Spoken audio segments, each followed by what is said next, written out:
Assalamualaikum warahmatullahi wabarakatuh. Perkenalkan, nama saya Ruli Haini dengan NIM 20 10 30 10 16. Di sini saya akan menjelaskan tentang flyer yang saya buat dengan tema pra bencana. Salah satu contoh yang saya ambil yaitu erupsi gunung berapi. Pasti semuanya sudah tidak asing lagi dengan bencana tersebut. Pertama-tama saya akan membahas pengertian tentang bencana. Bencana sendiri yaitu peristiwa atau rangkaian peristiwa yang mengancam dan mengganggu kehidupan dan penghidupan masyarakat yang disebabkan baik oleh faktor alam dan atau faktor non-alam maupun faktor manusia sehingga mengakibatkan timbulnya korban jiwa manusia, kerusakan lingkungan, kerugian harta benda, dan dampak psikologis. Kemudian klasifikasi menurut sumber yaitu ada tiga.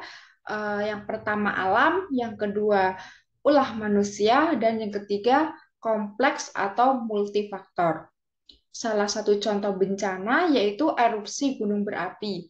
Nah, ini termasuk ke dalam klasifikasi menurut alam. Karena gunung api bisa erupsi dan sampai meletus disebabkan oleh gempa vulkanik, tektonik, suhu gunung meningkat, adanya pergeseran lempeng bumi, dan tekanan yang tinggi dari perut bumi. Dalam fase pra bencana ini mencangkup kegiatan mitigasi, kesiapsiagaan, dan peringatan dini.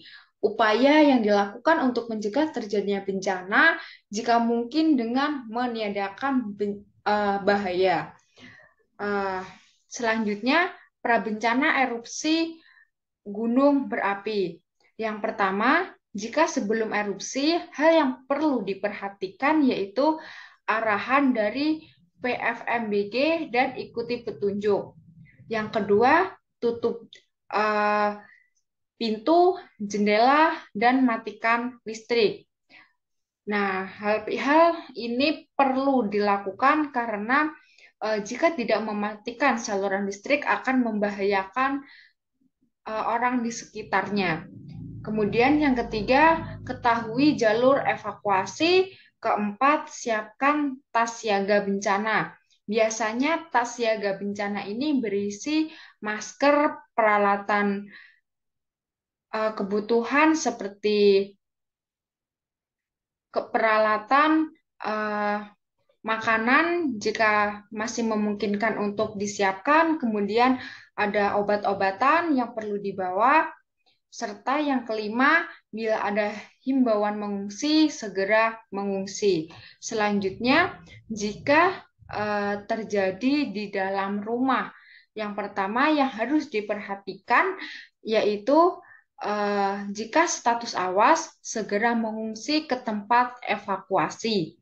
Kemudian yang kedua, hindari area bahaya seperti lereng dan lembah karena lereng dan lembah tempat jalannya atau turunnya lava gunung yang meletus. Selanjutnya yang ketiga, tutup mulut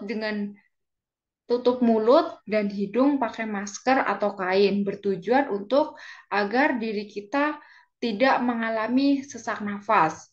Kemudian yang keempat, pakai pakaian tertutup yang melindungi tubuh. Selanjutnya, jika kita berada di luar rumah, hal yang perlu diperhatikan yaitu lindungi diri dari material hasil letusannya seperti awan panas, kemudian lava, magma, kemudian batu-batu yang panas.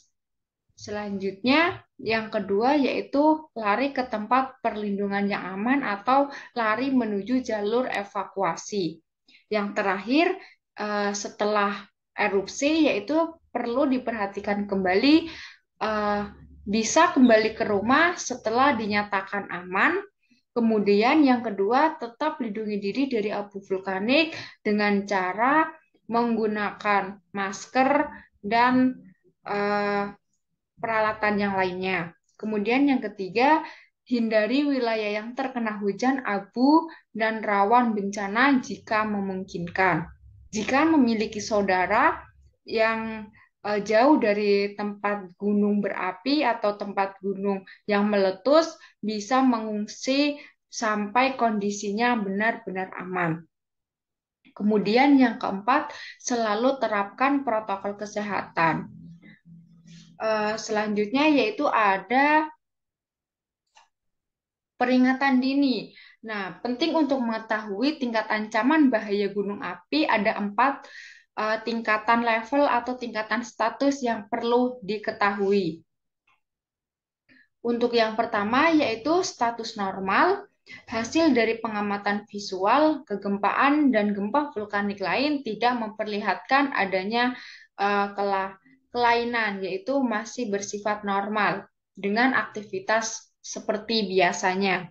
Kemudian yang kedua yaitu status waspada, peningkatan kegiatan yang tampak secara visual atau hasil pemeriksaan kawah, kegempaan, dan gempa vulkanik. Nah, ini biasanya pada status waspada, gunung berapi sudah mulai mengeluarkan asap. Selanjutnya, yang ketiga yaitu status siaga. Adanya kegiatan cenderung diikuti letusan dan peringatan sudah semakin jelas. Hasil dari pengamatan visual atau pemeriksaan kawah. Nah, ini biasanya pada status siaga ini masyarakat sudah dihimbau untuk mengungsi dan uh, menyelamatkan diri sendiri. Selanjutnya yang keempat yaitu ada status awas letusan awal mulai terjadi berupa abu atau asap segera diikuti dengan letusan yang utama. Tingkat yang menunjukkan jelang letusan utama. Nah, biasanya pada status awas ini banyak memakan korban jiwa, kerusakan-kerusakan rumah masyarakat, dan kerugian-kerugian lainnya. Mungkin sekian penjelasan dari saya, kurang lebihnya mohon maaf. Sekian, wassalamualaikum warahmatullahi wabarakatuh.